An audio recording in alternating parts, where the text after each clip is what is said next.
Assalamualaikum warahmatullahi wabarakatuh. Perkenalkan, nama saya Galuh Prameswari, NPM 21. Assalamualaikum warahmatullahi wabarakatuh. Perkenalkan, nama saya Rofiatul Hami, NPM 1402 10 19 00 13 dari kelas A. Perkenalkan, saya Eka Safitri, NPM 140210190023. Di sini kami akan menjelaskan tentang fat bear carry out beta oxidation in their sleep. Baik, yang pertama di sini saya akan menjelaskan tentang beta oksidasi. Nah, oksidasi asam lemak ini terdiri dari 3 tahapan. Tahapan yang pertama, ia akan mengalami pengurangan atom karbon sebanyak 2 secara berturut-turut dalam membentuk asetil-CoA. Nah, misalnya asam palmitat, asam lemak 16 karbon ini akan mengalami 7 tahapan dari urutan oksidatif. Nah, setiap tahapan ini akan terjadi pengurangan atom karbon sebanyak 2 sebagai asetil-CoA. Nah, pada siklus terakhir, 2 karbon terakhir dari palmitat ini akan dibiarkan sebagai asetil-CoA. Maka hasil keseluruhan konversi karbon 16 ini akan menjadi 8 molekul asetil-CoA. Pembentukan dari setiap asetil-CoA ini akan kehilangan 4 atom hidrogen dari bagian lemak karena terjadinya dehidrogenasi. Nah, kemudian tahap yang kedua ini oksidasi asam lemak, di mana residu asetil dari asetil-CoA ini akan dioksidasi menjadi CO2 melalui siklus asam sitrat. Nah, asetil-CoA yang berasal dari oksidasi lemak akan mengalami oksidasi bersama dengan asetil-CoA yang berasal dari glukosa melalui glikosa. Nah, dari kedua tahapan ini maka dihasilkan NADH dan FADH2. Lalu pada tahapan terakhir ini terjadi penyumbangan elektron ke rantai respirasi mitokondria, di mana elektron ini akan dibawa lalu akan bereaksi dengan oksigen dan menghasilkan H2O. Nah, pada tahapan ini juga terjadi fosforilasi ADP menjadi ATP. Jelaskan tentang 4 tahapan dari beta oksidasi asam lemak jenuh. Nah, 4 reaksi yang dikatalisis oleh enzim terlibat dalam tahap pertama, oksidasi asam lemak. Nah, pertama, dehidrogenase menghasilkan sebuah ikatan rangkap antara alfa dan beta karbon dan menghasilkan trans delta padat enoil CoA. Enzim yang bertanggung jawab dalam langkah ini adalah asil CoA dehidrogenase, termasuk juga FAD sebagai gugus prostetik. Nah, elektron yang dikeluarkan dari lemak asil CoA ini akan ditransfer ke FAD dan bentuk terreduksi dari dehidrogenase.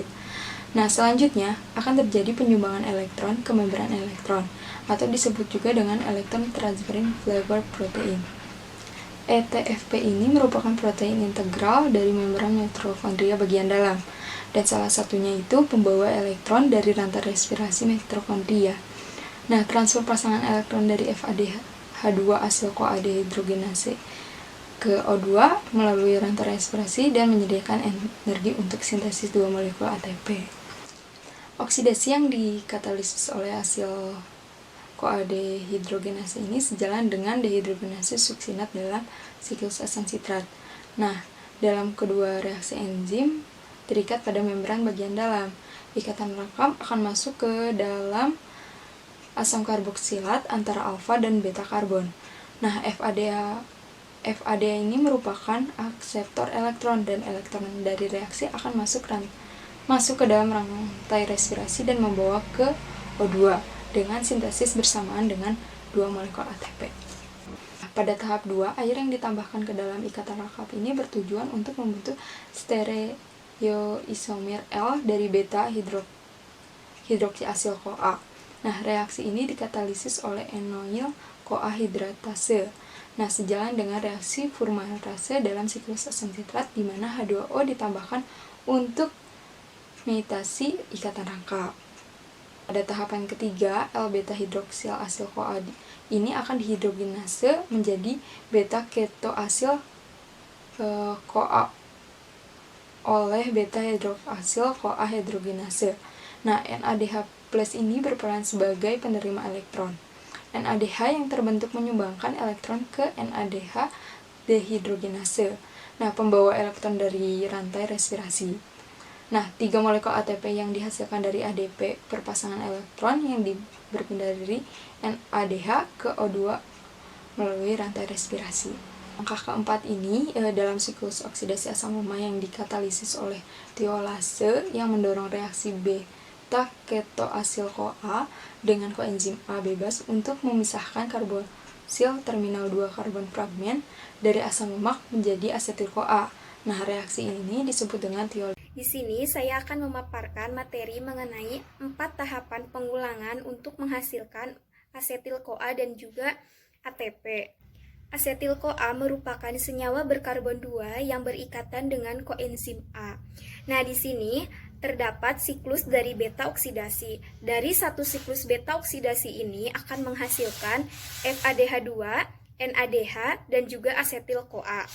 Setelah palmitat diaktifasi menjadi palmitoyl-CoA dan kemudian ditransport ke mitokondria, maka akan mengalami proses beta oksidasi melalui 4 tahapan di mana akan menghasilkan FADH2, NADH, dan juga asetil-CoA yang akan karbonnya menjadi 14 karbon.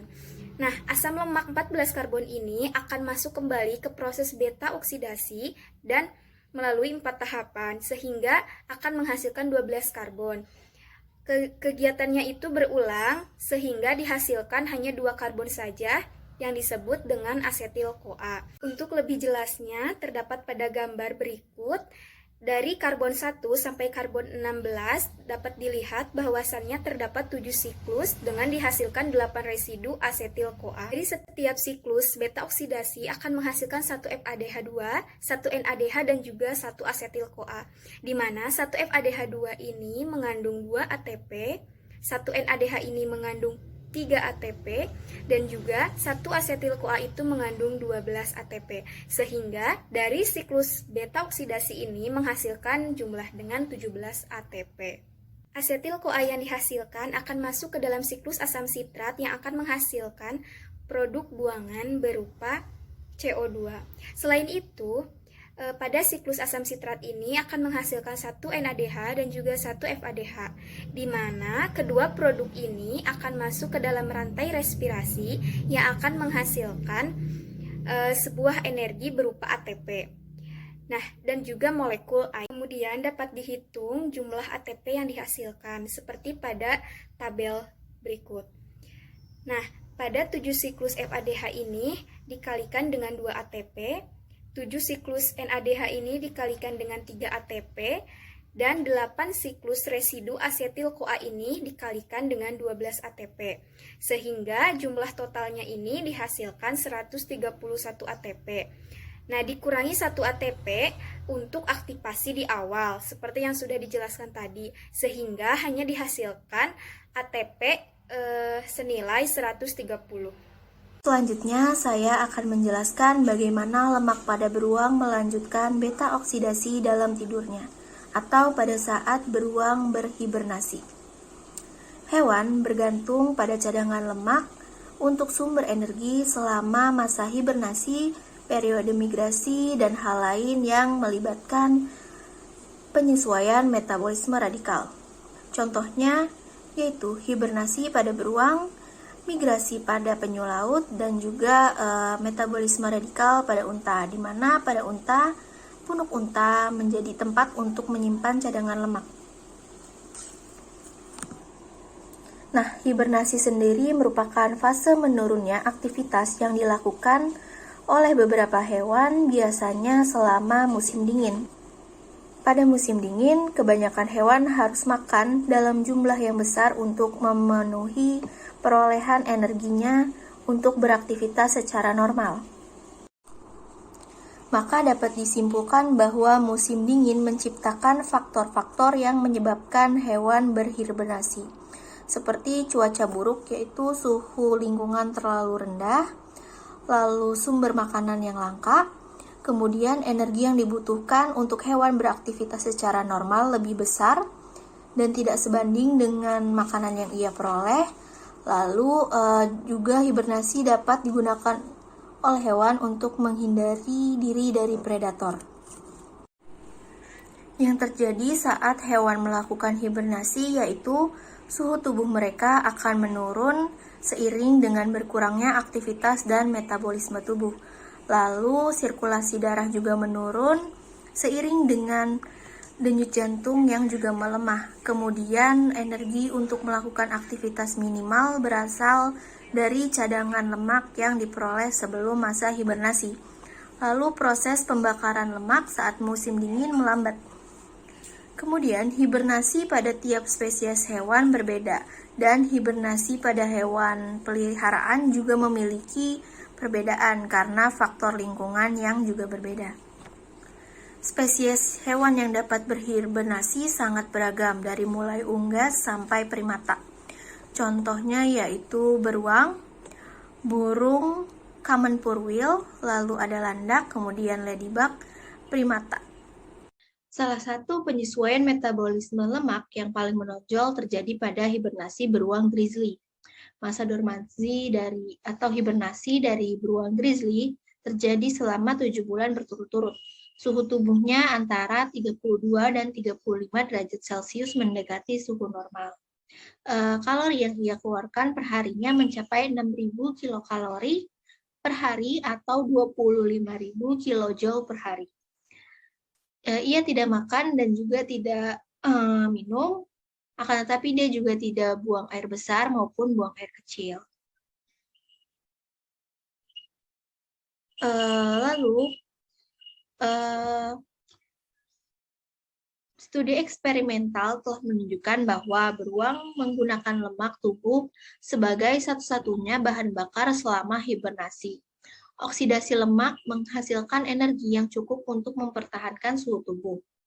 Selain itu, degradasi triasylgliserol menghasilkan gliserol yang setelah fosforilasi enzimatiknya menjadi gliserol 3-fosfat dan oksidasi menjadi dihidroksiaseton fosfat diubah menjadi glukosa darah.